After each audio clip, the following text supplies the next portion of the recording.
Hey class, today we will be doing the 7.1D lesson, and it is just problem solving with area.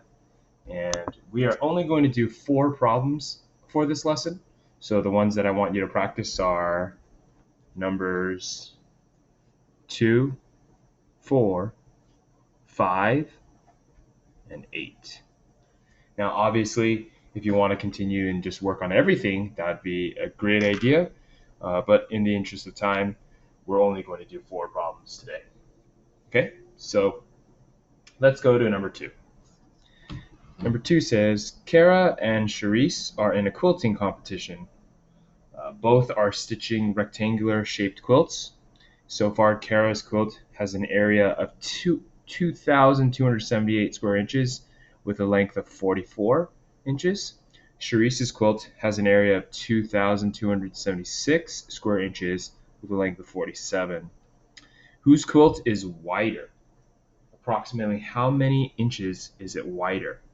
Round to the nearest tenth. Okay. So they have very, very similar areas, both of them.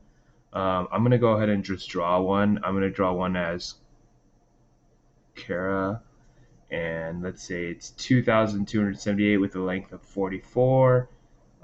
So I'm just going to draw it, and obviously it's not drawn to scale, but you know that a rectangle looks like this. The area total is going to be 2,278, and you have a length of 44 inches, right?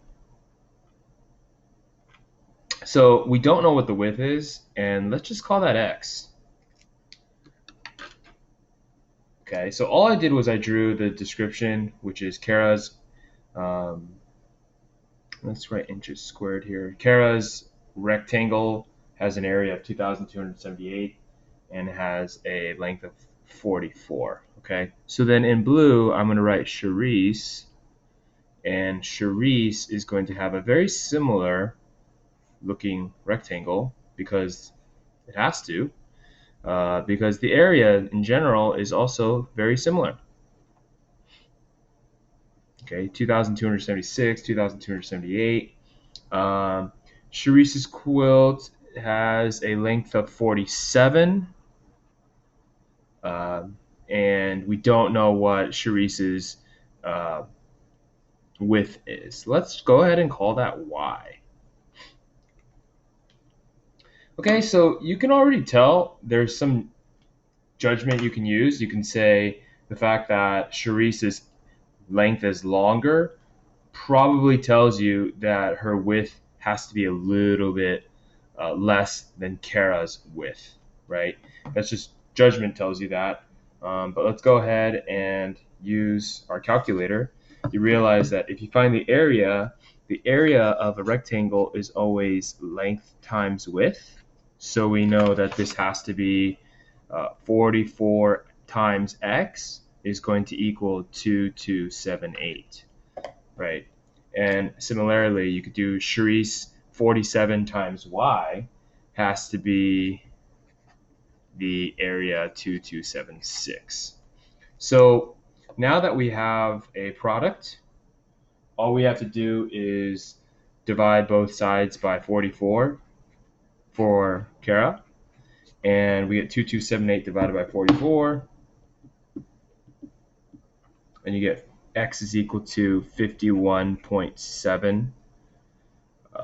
Let's do 77 inches. And same thing with Charisse. On your calculator, do 2,276 divided by the 47, because that's how we isolate our variable. And I'm getting y is equal to 48.42 inches. So you can see that Kara's is slightly wider than Charisse. So whose quilt is wider? Approximately how many inches is it wider? How many extra inches? So you kind of have to do the 5177 minus the 4842. So you could say, what is 5177 minus 4842? We'll use your calculator again and write 51.77 0.77 minus 48.42. 3.35. You might not think that's that significant, but depending on how important it is, it could be a huge difference. So you would say Kara's quilt is wider by approximately 3.35 inches. Okay, class? So you just slowly but surely you calculate the width just by taking the total area and dividing by the length. You do it to both. Now, I hope the image makes more sense now that I've drawn out the fact that it has a 44 length and an x. We didn't know what the width was, so we called it a variable. And that's what we do in math. That's what we do in algebra.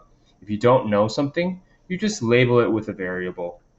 Uh, why do we use x and y? It's kind of like what we always do in math, and eventually you will get used to that. Okay, so let's go ahead and go to our next question, which is number 4. Number 4 says on the next page, a triangle has an area of 90 square centimeters. So a couple things that we could talk about is we know that the area of a triangle is always base times height divided by 2. It's kind of similar to a rectangle, except you cut it in half. So in this case, the triangle has an area of 90. So let's write down everything we know. We know that the area is 90. We know that the height is 15. So then, now sometimes we use the word base, but sometimes they'll also use the word length. They'll use the word width.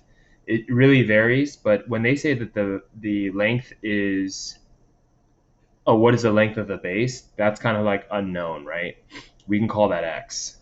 We don't know what the base is, but we do know that 90 is going to equal 15 times x divided by 2.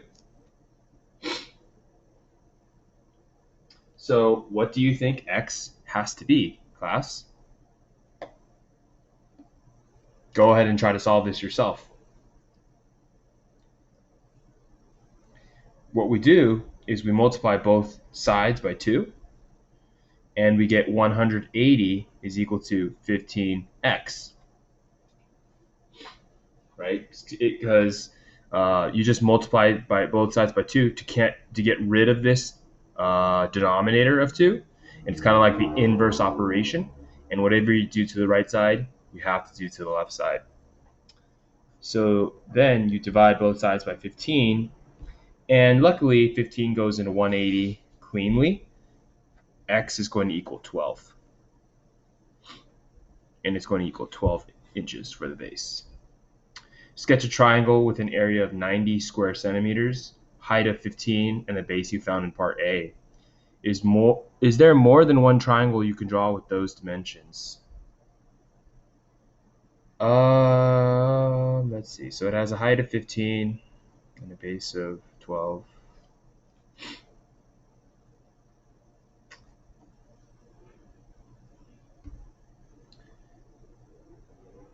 And it would immediately, the reason why it would make a right triangle is because the height and the base are always perpendicular.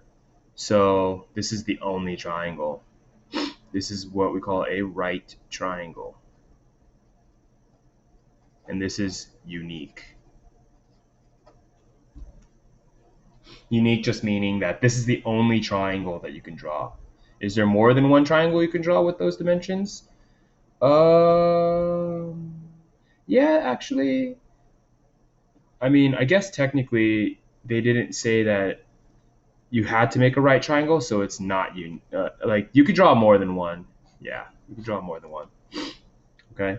A new triangle has an area that is 150% of the original 90 centimeter triangle. If the height remains 15, what would the new base be? Okay, so the first thing we have to do is we have to calculate what the new area is. if the area is 150% of the original, that's kind of like saying it's 1.5 times 90.